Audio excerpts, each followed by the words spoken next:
What is up, fellow species and debaters? So, right now, we're at school. This week is finals week. Exciting.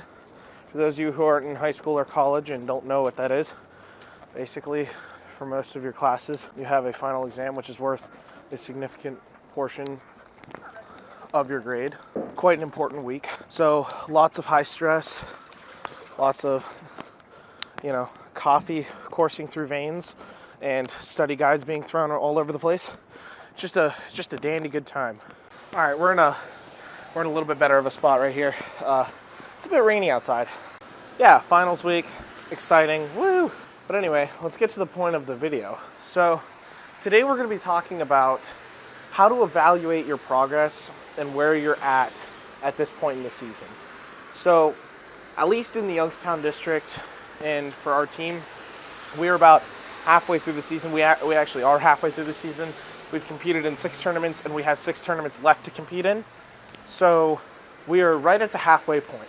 And something that is really important as a performer is to keep evaluating yourself and keep trying to find what specifically you need to practice and what specifically you need to work on to keep getting better.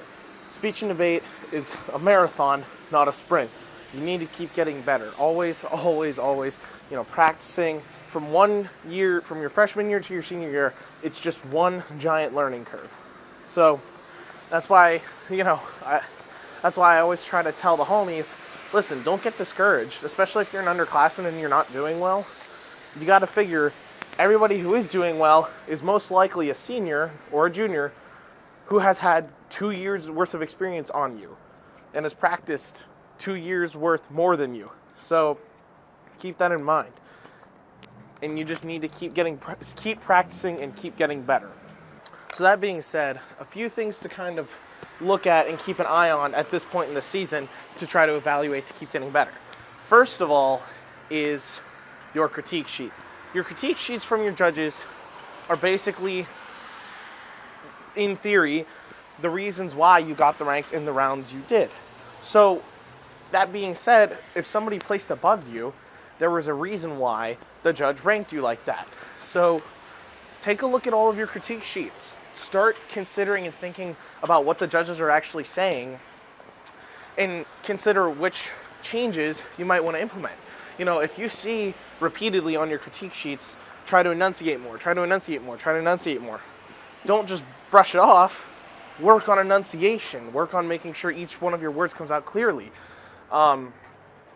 If your judges keep giving critiques such as, increase the volume, try to be louder at different parts of your speech, that kind of thing.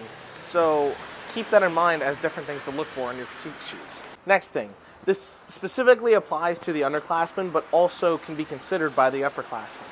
Think about whoever is doing well in your district. If there is 1 or 2 competitors that are consistently placing and doing very well, think about what sets them apart from everyone else. Think about why they're doing as well as they are.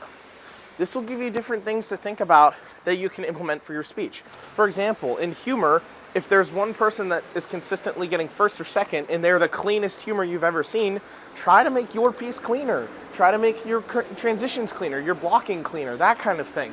If you're in poi and drama and the competitors that are consistently getting first and second have the best emotion as an actor and actress you've ever seen, consider that and think about that and try to make your characters more genuine and more relatable.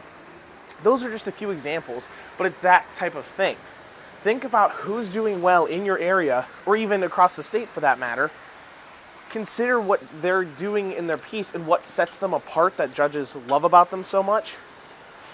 And think about if you can use any of those techniques or tools and implement them into your piece. I'm not saying steal ideas from other cuts. That is a big no-no. Don't do that. I'm simply saying think about what generally makes them a good performer and what has them doing very well, and try to see if you can implement some of those ideals into your piece. Again, so for the example of humor, I'm not saying steal a specific piece of tech or blocking from somebody's piece. I'm saying if they're very, very clean, try to implement your piece being cleaner. So keep that in mind as well. So you've got critique sheets, and you look at how your other competitors are doing. The last thing is check in with your coach. I know this is pretty obvious, but specifically check in with your coach. Say, hey, this is halfway in the season. How can we take a look at our game plan for the rest of the season? Theoretically, by this point in the season, you're pretty established and you're pretty comfortable within your piece. So this is where you can start doing the fine-tuning and start picking out specifically what you want to start improving and making better. So again, your emotions, your blocking, your cleanliness. It's not as much about memorizing your script still, and it's not as much about understanding and learning your characters. It's now the more specific stuff. So get with your coach and start trying to come up with a game plan for how specifically you want to get better and be the best performer you can be going on in the season. So these are just some things to keep in mind moving forward in the season. And one last thing. I stress this every vlog, it feels like, but it's extremely critical. Extremely critical. If you're not doing as well as you want to be or should be, keep practicing. But if you are doing as well as you can be, keep in mind, the people that aren't doing as well as you want to be doing as well as you. So they're going to keep practicing as hard as they can. So if you're sitting at the top of the district or placing consistently every tournament and you just turn on cruise control, then everybody else is going to start incrementally getting better and you're going to be staying at the same skill level. So you're going to start seeing the effects of not practicing as hard. No matter where you are in the placings, you always, always, always need to keep trying to get better and trying to be the best performer that you can be. And this is also something that is more of a conceptual thing. Speech and debate as a whole, while it can be very competitive, and it can be, also keep in mind, there are other benefits that are unquantifiable, that are extremely important to speech and debate as a whole. Making memories, making new friends, learning the ability to speak in front of crowds of people. The number one fear in America is public speaking.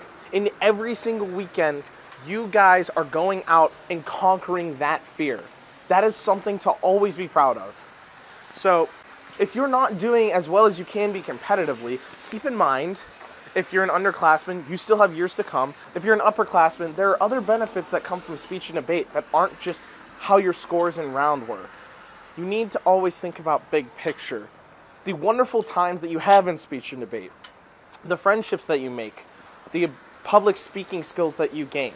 So keep that in mind moving forward in the season. But anyways, I hope you guys picked up something from the video and I hope you learned something. If you liked the video, please leave me a thumbs up. If you disliked the video, please leave me a thumbs down and comment why.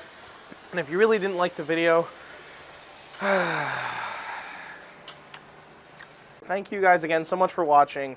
If you have any comments or questions, please leave them down in the comments and I'll try to get back to them as soon as I can. I'm really sorry. These past few weeks, I've only been doing roughly one video every other week, and I'm sorry for that. School has been crazy busy. I'm going to be on a break here soon, so I'm probably going to be coming out with at least a few videos over winter break. So keep an eye out for those ones. If you really like the video, please subscribe. If you want to know when I release my new videos, the ones that'll be coming soon, go ahead and click the bell thingy.